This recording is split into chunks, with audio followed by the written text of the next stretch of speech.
La divine volonté, une nouvelle sainteté avec le Père Gabriel Marie, c'est tout de suite sur Radio Maria France.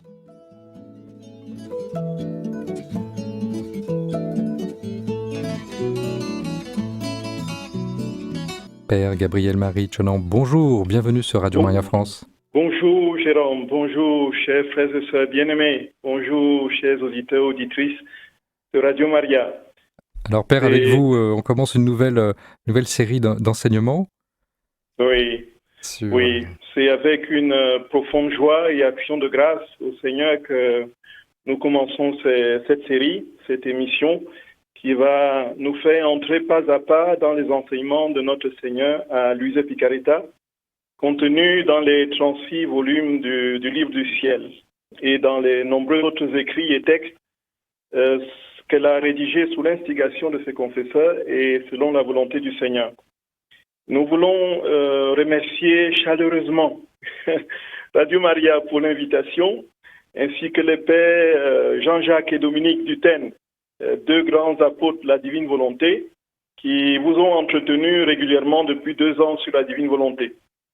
Donc, l'approche que nous proposons dans la tranche mensuelle qui nous est consacrée est complémentaire à celle des pères Jean-Jacques et Dominique, dont nous voyagerons étape par étape dans les vastes catéchèses de notre Seigneur à Luisa, en suivant le plan que le Seigneur lui-même a déployé dans son dessein de salut, tel que cela se trouve disséminé dans les 36 tomes du Livre du Ciel. Donc, à savoir, dans son œuvre de création, de rédemption et de sanctification, ce qu'il appelle les fiat de la création, le fiat de la rédemption et le fiat de la sanctification. Donc, avant tout, il m'est demandé de me présenter, puisque c'est la première fois que j'interviens. Donc, je suis le Père Gabriel Marie Chonan, né au Cameroun il y a 49 ans. Je suis prêtre du diocèse de Strasbourg depuis 11 ans. J'ai été ordonné à Strasbourg en 2008. Donc, j'ai fait des études de psychologie à l'université, 2 années, de sociologie aussi 2 années, une maîtrise en philosophie et un doctorat en théologie. Donc, j'ai su quelques cours de théologie depuis quelques années à la faculté de théologie catholique de l'université de Strasbourg, mais je suis principalement curé de paroisse, donc dans une communauté de paroisse au nord de Strasbourg. Donc, j'ai entendu parler pour la première fois de la divine volonté en 2014. Donc, par une chrétienne engagée, très, très, très versée dans la prière, Daniel, qui m'a offert un livre de Marcel Lanflamme intitulé « Premier pas avec Luisa Picaretta ». Donc, au premier abord, le livre me paraissait étrange, du fait d'un nouveau vocabulaire et de nouvelles expressions, dont les fiat, la multiplication des actes, les tournées ou les rondes de la création, de la rédemption, de la sanctification, l'infusion dans la divine volonté, la volonté biloquée, ainsi de suite. Donc, ça m'a paru un tout petit peu étrange parce que ce n'était pas le vocabulaire traditionnel de la géographie qu'on avait l'habitude de lire et d'étudier. Alors, j'ai laissé le livre de côté pendant un certain temps et après, je l'ai repris. Donc, je m'y suis coltiné et là, c'est là que j'ai découvert les immenses trésors que cachaient dans ces expressions et le grand cadeau de la divine volonté que Dieu voulait faire à l'humanité en l'établissant dans son état originel avant la chute. Donc, j'ai donc compris aussi que cet état n'était pas seulement à attendre après la mort, mais dès ici-bas, ce qui était déjà nouveau. Que l'on puisse vivre le ciel ici, maintenant, en attendant, avant d'attendre le face-à-face. Ça, c'était tout nouveau aussi. Alors, nous pouvons donc déjà vivre de la vie du ciel même, en partageant la même sainteté, le même amour, les mêmes joies infinies que le Créateur lui-même. Et ça, c'était tout simplement nouveau pour moi. Et donc, ici, dès ici et maintenant, hic et nunc. Alors, une nouvelle sainteté était proposée par le Seigneur à l'homme, qui ne devait plus s'épuiser dans des grandes mortifications ou dans des sacrifices au-delà de ses forces pour tenter d'obtenir le salut par des rudes et extrêmes pénitences, mais qui devait simplement au quotidien offrir sa volonté à Dieu pour recevoir la sienne, la divine volonté. Est-ce que vous m'écoutez, Jérôme? Oui, Père, je vous écoute. Oui, très bien, très bien. Je suis à l'écoute, oui. Oui, dans la divine volonté vivant en l'homme, devait donc tout réaliser en lui, en fait, en quelque sorte. Selon ce verset de Galates au chapitre 2 du verset 20, ce n'est plus moi qui vis, c'est le Christ qui vit en moi, car ma vie présente dans la chair, j'ai la vie dans la foi au Fils de Dieu qui m'a aimé et s'est livré pour moi. Donc c'est la Trinité, la divine volonté, la Trinité elle-même qui s'établit en l'homme et se charge de le transformer et de le restaurer à l'image première lorsqu'elle est sortie de la main du Créateur, pure et sans tache. Et donc, quand j'ai compris cela, j'étais tout simplement ébloui par cette nouvelle vérité dans l'ordre de la sanctification. Et je me suis donc adressé au Canada où les livres étaient publiés et j'ai reçu justement les ouvrages que j'ai commencé par lire. J'ai timidement commencé à étudier et à essayer de vivre cette offrande quotidienne de ma volonté, et j'ai été personnellement témoin des changements spectaculaires intervenus dans ma propre vie, à différents niveaux. Donc ce que nous aurons à dire tout au long de ces différentes émissions, c'est vraiment un partage simple et fraternel de ce que j'ai compris. Moi, je ne suis pas spécialiste de la divine volonté, c'est depuis 5 ans seulement que je l'étudie, de manière très, très timide encore, je le dis, et donc nous nous sommes à partir de là constitués en un petit groupe pour partager autour des écrits. Et vu l'engouement de nombreuses personnes, le Seigneur, dans sa divine providence, a voulu qu'une association française, Luisa Picaretta, voie le jour. Donc elle s'est constituée en fin d'année 2018 avec un double statut, un statut civil, loi 1901, et un statut canonique comme association privée des fidèles, donc reconnue par l'archevêque de Strasbourg, Monseigneur Luc Ravel, en date du 8 décembre, fête de l'Immaculée Conception. Et alors, dans le foyer de charité d'Autrotte, en Alsace, au pied du Mont Saint-Odile, a accepté de nous accueillir pour nos journées mensuelles de ressourcement. Donc, un premier cycle de 7 journées, soit 14 conférences, s'est achevé au mois de mai dernier. Et les conférences peuvent être écoutées sur la chaîne YouTube des Enfants de la Divine Volonté. Donc, c'est une chaîne créée par Claire et Isabelle, qui sont les assistantes donc, du modérateur, du président de l'association. Et un mot sur l'association, parce que je prendrai la parole sur la divine volonté, sur les antennes de Radio Maria, au nom de l'association Luisa Picaretta, l'association française Luisa Picaretta. Si vous le permettez, donc je présente un tout petit peu l'association. L'association française Luisa Picaretta a pour but de faire connaître et vivre la sainteté dans la divine volonté, telle que voulue et demandée par notre Seigneur à Luisa Picaretta.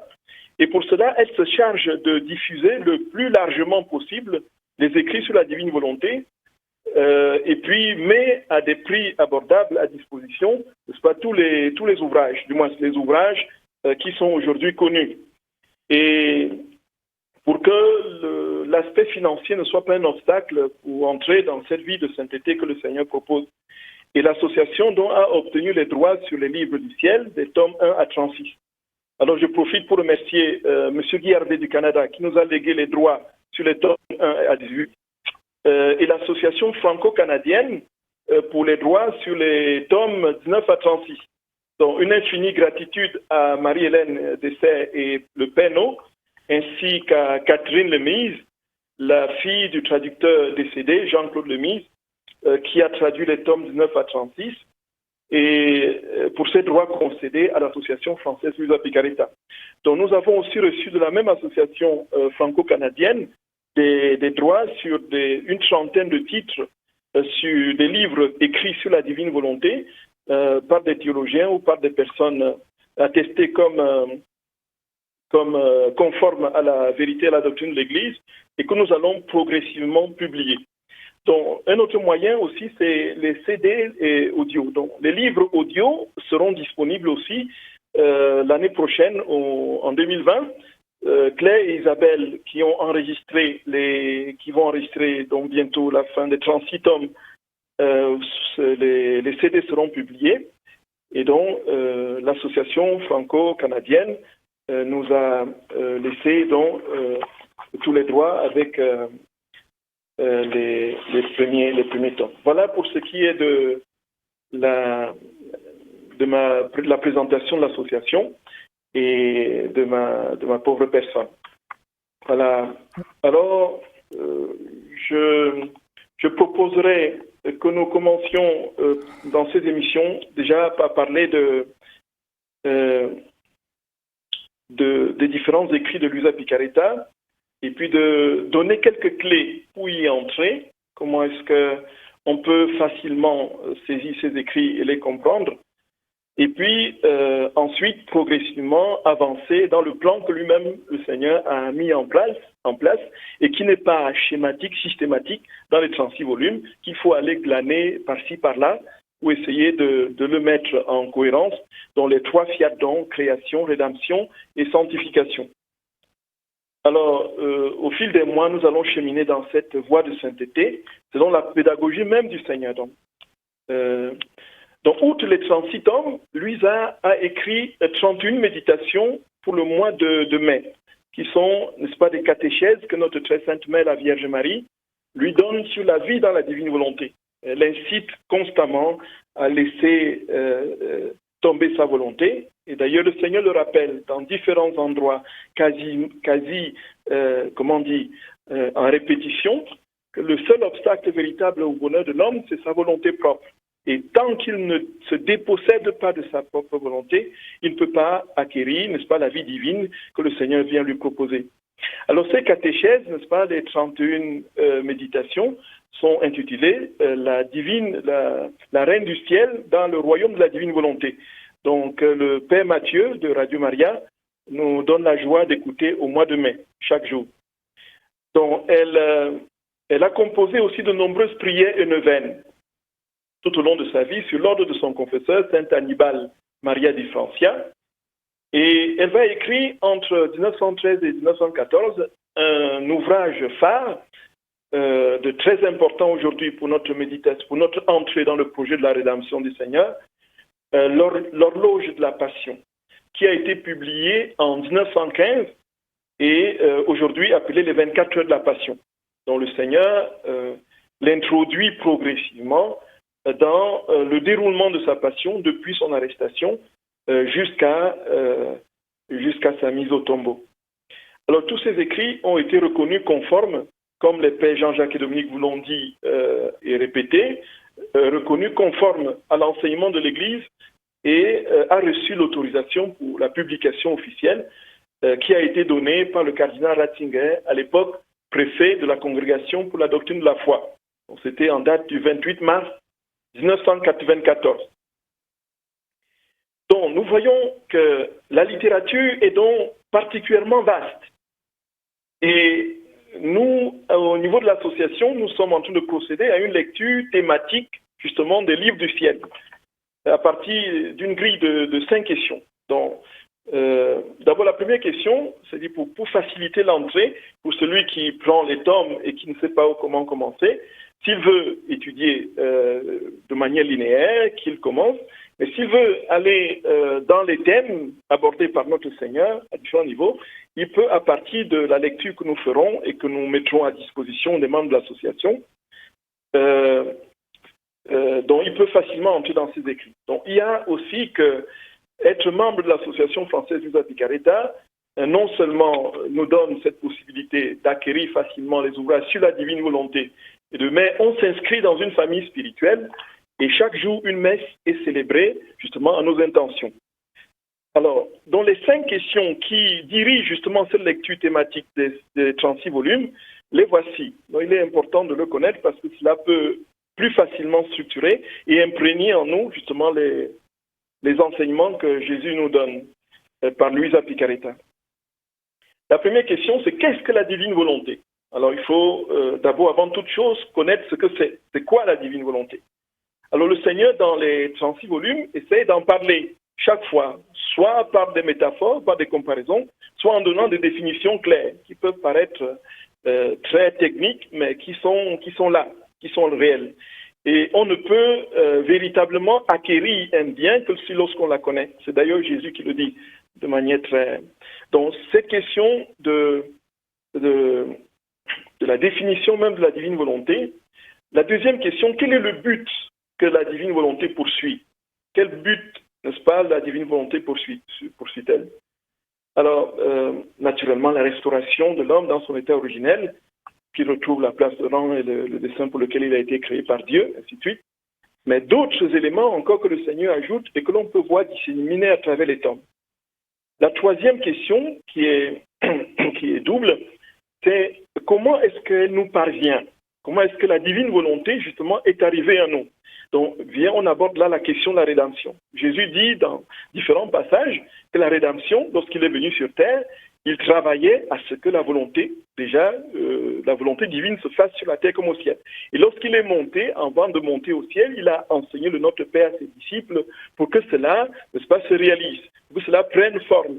Donc il y avait une préparation déjà dans la rédemption. Et on est assez impressionné et ébloui quand on lit que même déjà l'acte de naissance même de notre Seigneur dans la grotte de Bethléem avait déjà pour but justement l'instauration de la divine volonté, n'est-ce pas, sur la terre comme au ciel. Donc tous les actes qu'il a posés, toutes ces paroles étaient en vue justement. Ne parlons pas naturellement de cette période décrite dans l'horloge de la Passion, le 24 de la Passion, cette vie de souffrance que Jésus a endue et sur lesquelles il détaille vraiment de manière infinitésimale, dans les moindres petits reculs, les moindres petits détails, décrit tout ce qu'il a vécu, comment est-ce que ça avait une répercussion, était en préparation, en annonce et en préparation de la vie dans la divine volonté sur terre comme au ciel. Alors comment est-ce que nous parvient la question de la rédemption? Il y a la très sainte Vierge Marie, notre très sainte mère, qui a été celle qui n'est jamais sortie de la divine volonté, contrairement à Adam, notre Père, qui, lui, a désobéi et a été déchu. La Vierge Marie est la seule créature, n'est-ce pas, qui n'est jamais sortie de la divine volonté. Et puis, il parle aussi, donc, comment est-ce que cette divine volonté nous parvient? Il parle très abondamment de Luisa Picaretta. Luisa Picaretta qui est, n'est-ce pas, la créature par qui, selon ce que le Seigneur dit lui-même. Je le dis parce que la Congrégation pour la doctrine de la foi a laissé passer ces textes. S'il a laissé passer en disant qu'il ne trouvait aucune erreur théologique et que ça ne contrariait en rien la foi ni les mœurs des chrétiens, c'est bien que nous allons le retenir. Et Jésus dit très clairement que c'est par elle, par les connaissances qu'il lui a données et surtout par le don de la divine volonté qu'elle a reçu, elle, que cela sera transmis à l'humanité. Donc, elle est le maillon, après la très sainte Vierge Marie, par qui, selon ce que Jésus dit très clairement, la divine volonté parvient à la création.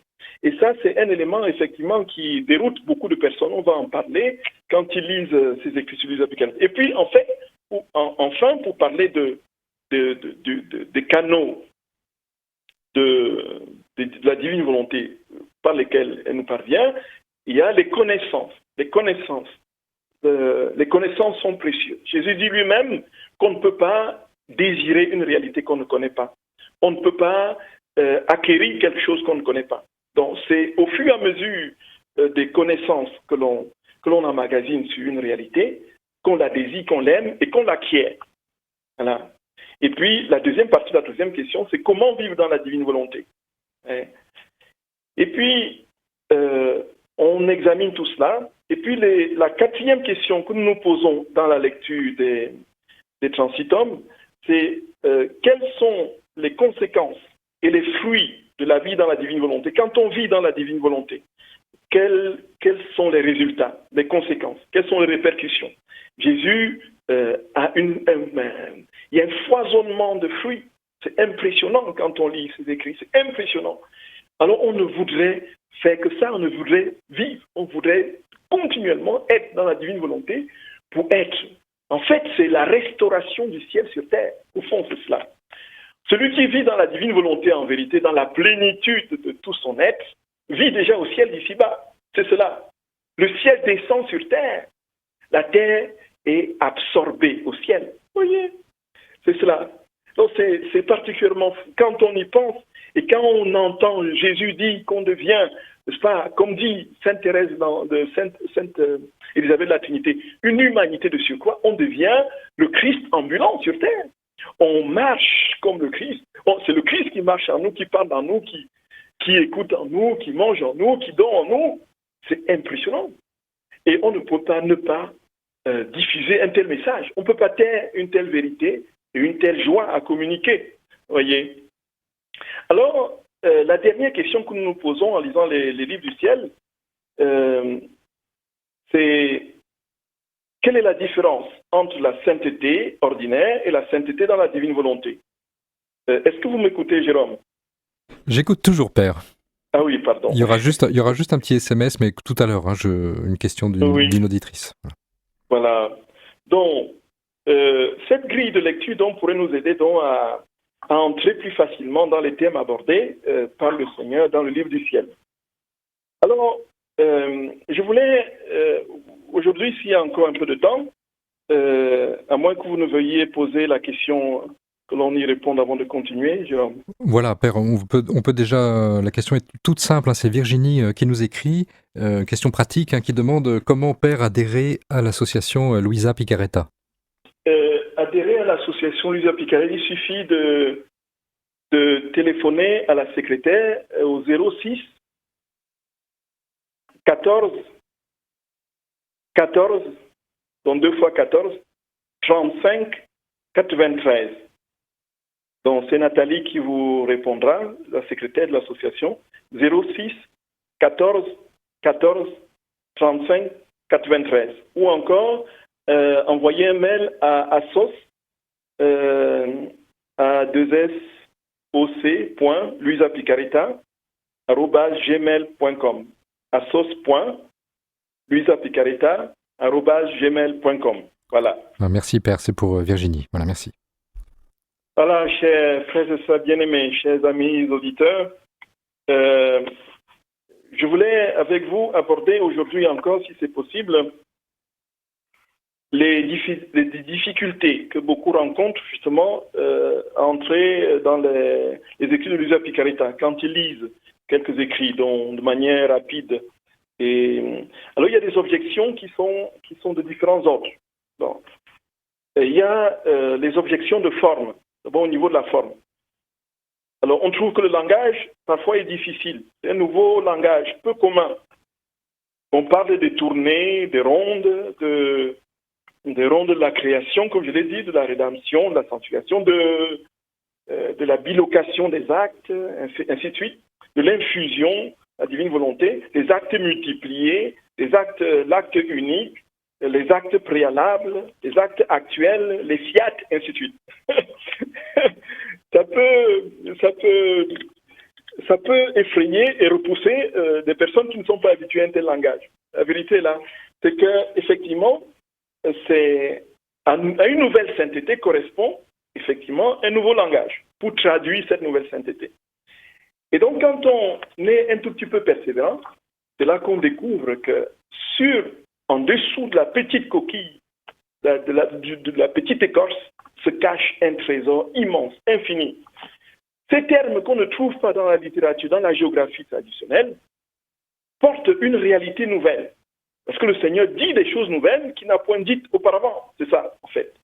Qui rentre en complément de ce qu'il a dit dans la révélation objective et qui se déploie encore de manière plus lumineuse et qui nécessite un langage tout aussi lumineux et nouveau. Et on verra progressivement. Alors, toujours au niveau de la forme, certains objectent dont la longueur des écrits. Donc, pourquoi 36 volumes pour dire une seule réalité, alors que nous avons déjà la Bible qui est, 36 volumes, si on met tout ensemble avec tous les écrits, donc on est dans plus d'une quarantaine, comment se fait-il qu'on ait encore besoin de tellement lire alors que la Bible nous suffit? Pourquoi cette prolixité de la part de Jésus? Donc, cette objection, Jésus y répond. Rendez-vous compte. Il y répond, n'est-ce pas, au tome 19. Donc, il dit une chose d'abord. Il est Dieu, il est infini. Il a la sagesse infuse, il a l'intelligence infinie. Il peut multiplier pour une seule petite réalité une quantité infinie d'exemples pour l'illustrer. Il peut, pour une explication à donner, prendre toutes sortes de métaphores qui lui viennent tout aussi infinies. Il est infini. Il ne peut pas ne pas se déployer dans la catégorie qui est la sienne, une de ses prérogatives qui est d'être infini. Ça, c'est une chose. Et deuxièmement, il dit très clairement que les connaissances, en fait, ce n'est pas des vains mots, ce ne sont pas nos paroles humaines qui brassent l'air. Ce ne sont pas des paroles qui n'ont pas d'effet. La parole de Dieu est performative. Qu'est-ce que ça veut dire? Ça veut dire que la parole de Dieu contient ce qu'elle dit. Elle réalise ce qu'elle dit au moment où elle est énoncée. Une fois que Dieu émet une parole, ce qu'il dit se réalise. Que la lumière soit et la lumière fut. Donc la lumière surgit concomitamment avec la parole de Dieu. Et donc tout ce qu'il dit contient sa vie même. Il y a la vie de Dieu qui est transmise dans sa parole. Au commencement était le Verbe était avec le Verbe était Dieu. En fait, c'est cela.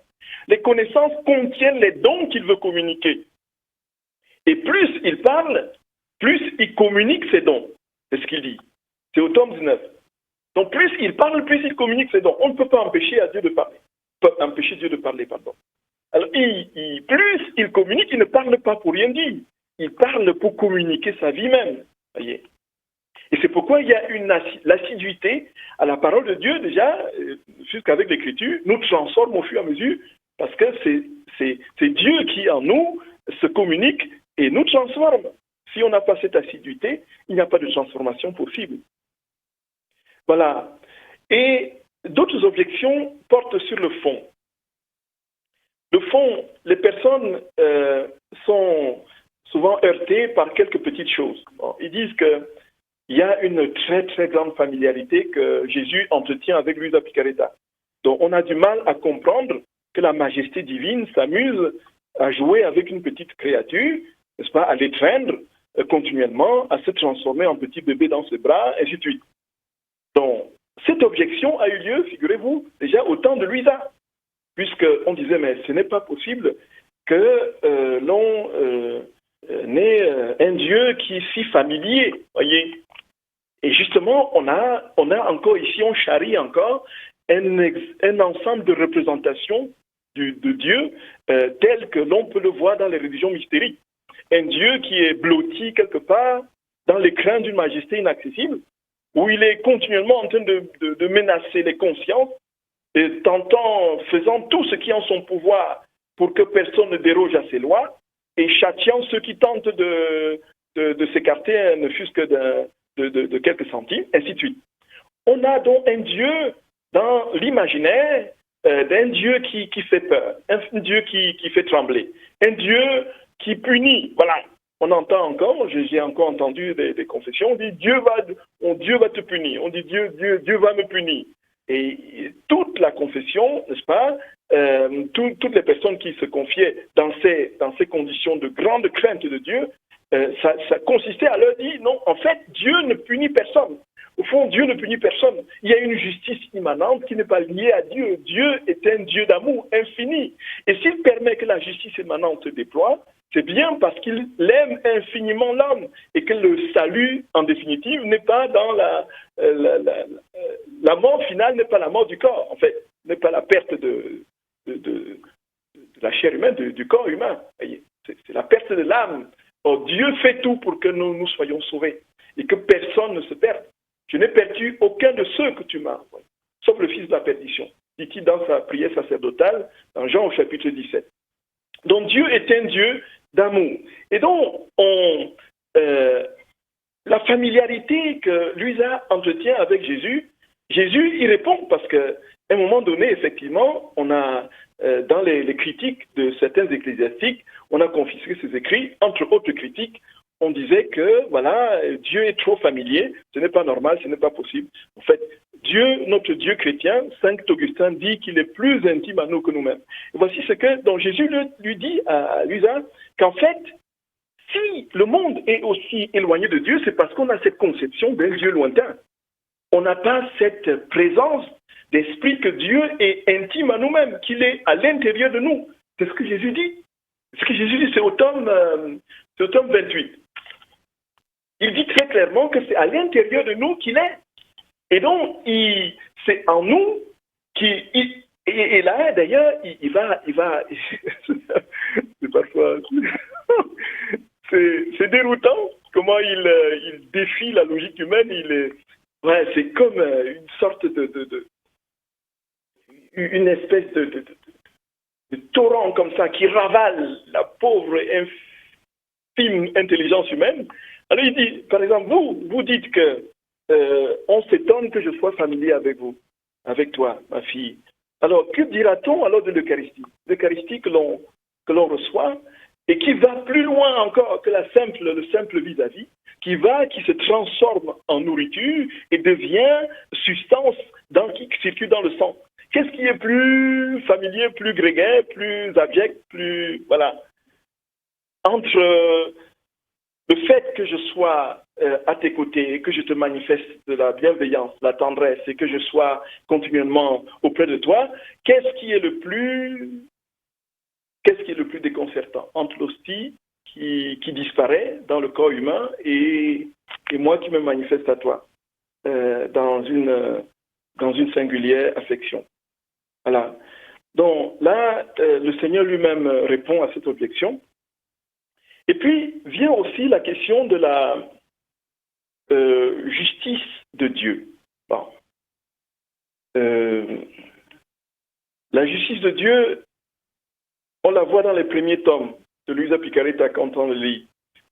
On voit continuellement Jésus qui vient, qui parle des châtiments qu'il inflige à l'humanité pour l'amener à la conversion. Et on voit Luisa qui essaye de souffrir, réclamant les châtiments, que ces châtiments retombent sur elle pour que les gens soient épargnés. Donc, certains, ça choque effectivement. Certains sont un peu choqués, donc par la figure d'un Jésus sévère, quoi. Donc, et une gentille Luisa qui essaie de le calmer, de calmer son ardeur. Donc, cette objection, chers frères et sœurs bien-aimés, chers amis auditeurs, nous avons partiellement répondu à cela. La justice de Dieu est toujours au service de sa miséricorde et de son amour. Jésus n'a jamais voulu la mort de l'homme. Dieu a tant aimé le monde qu'il a donné son Fils afin que quiconque croit en lui ne périsse point, Jean 3,16, mais qu'il ait la vie éternelle. Et la vie éternelle, n'est-ce pas, c'est qu'il te connaisse. Jean 17,3, qu'il te connaisse, qu'il soit dans une communion, dans la connaissance au sens biblique du terme, le yada hébreu, cette connaissance qui est communion, qui est en rapport avec une communion conjugale, et qui nous donne la vie pleine de Dieu. Dieu est sorti pour cela. Il n'est pas sorti pour que nous soyons perdus. Et alors, c'est pourquoi ça nous renvoie au sens de la souffrance. Pourquoi est-ce que le Seigneur permet-il, même à des justes, même à ceux qui vivent pleinement leur foi, qui sont totalement engagés, qui ont une vie de prière exemplaire, pourquoi Dieu permet-il qu'ils soient sujets aux malheurs, aux difficultés, aux épreuves, aux maladies, ainsi de suite? Est-ce qu'ils ne sont pas aimés de Dieu? Loin de là. Loin de là. Et c'est alors que Jésus déploie toute une catéchèse sur la souffrance dans les premiers tomes, assez impressionnant, que je vous conseille simplement de lire. Donc, le rôle de la souffrance, les souffrances de nécessité, les souffrances, n'est-ce pas, qui sont de sacrifice, qui sont participation à la souffrance du Christ, ainsi de suite. Et donc, la justice de Dieu n'est jamais destructrice. La justice de Dieu, c'est son amour. C'est une justice non pas rétributive, en fonction de lui, puisque personne ne mérite rien. Tous sont péchés, dit saint Paul aux Romains, et sont privés de la gloire de Dieu. Et nous sommes sauvés gratuitement afin que nul ne se glorifie. Alors il y a cette dimension qu'il faut prendre en compte. La justice de Dieu n'est jamais pour nous détruire. Et alors une autre objection, c'est... est-ce que j'ai encore du temps là, Jérôme? Oui, Père, vous avez encore une bonne dizaine de minutes. Oui. Ah oui, d'accord. Il y aura une question aussi de Martine qui vient d'envoyer un SMS. Oui, je peux répondre à la question peut-être. Alors, je vous la pose tout de suite. C'est une question donc de Martine. Oui. Alors, qui nous dit, on reçoit donc Dieu dans l'Eucharistie. Oui. Alors, elle pose la question pour les protestants. Alors, ont-ils Dieu en eux, les protestants qui n'ont pas ce sacrement de cette manière? très, très complexe dans la mesure où tous les protestants n'ont pas la même conception de l'Eucharistie. Les luthériens ont une conception de la présence réelle, mais une présence réelle qui n'est pas transubstantiation. C'est-à-dire qu'une présence réelle qui est avec les offrandes qui sont présentées. C'est-à-dire que le pain et le vin sont avec Dieu quand les paroles sont prononcées. Et ils ont leur effet efficace quand c'est en communauté et lorsque la parole est prononcée. Donc après, il n'y a plus de présence réelle, simplement parce que les conditions ne sont pas réunies, la communauté rassemblée et les paroles, justement, de consécration. Donc ça, c'est la conception luthérienne. Il y a chez les réformés, c'est encore plus mince, parce que c'est une conception spirituelle. On fait les choses en mémoire de moi. Donc on se souvient. On fait la scène en souvenir. Il n'y a pas d'effet particulier pour nous rappeler la présence spirituelle du Christ qui a dit « Voici, je serai avec vous quand vous ferez cela ». Mais il n'est pas là présent. Vous voyez, ça, c'est déjà différent des luthériens. Il y a d'autres carrément qui font ça simplement de manière symbolique dans la réforme radicale. Donc c'est très variable. Alors ceux qui, les degrés du moins de présence de Christ, ce que nous pouvons affirmer dans notre conception chrétienne catholique, c'est ce qu'il y a de plus élevé. C'est-à-dire que nous avons une conception de l'Eucharistie qui est corps, sang, âme et divinité de notre Seigneur, en tout temps, une fois que c'est consacré, en tout temps et en tout lieu, dans toutes les conditions possibles, y compris dans l'estomac d'un animal. Ça reste le corps du Christ. Mais l'animal n'a pas communié, l'animal a mangé justement le corps du Christ. Mais il n'a pas communié puisqu'il n'a pas la conscience de ce qu'il a fait. Mais il a mangé quand même le corps du Christ.